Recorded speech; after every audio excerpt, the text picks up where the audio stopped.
a disease that's hard to diagnose and difficult to talk about for some. But new recommendations released today are encouraging change to your routine doctor visits. 23 ABC's Tweelan Nugent spoke to some local doctors today about their excitement for this change. Tweelan? Depression is a disease with a stigma, one many people are afraid to admit they're struggling with. But now healthcare professionals across the board are hoping asking a handful of simple questions can start the conversation.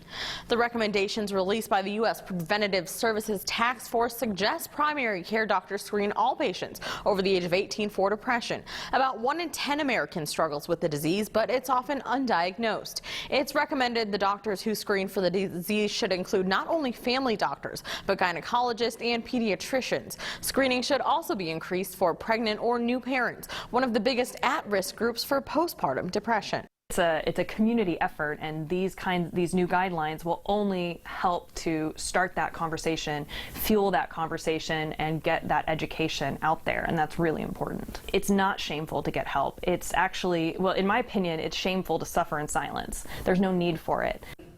And this is just one way the conversation about mental health is being thrust into the spotlight. Stars like Hayden Panettiere and Demi Lovato have been strong advocates of starting the conversation. And you can visit our website at turnto23.com for a full list of resources for new parents, like support groups and hotlines. Live in studio, Tweelan Nugent, 23 ABC.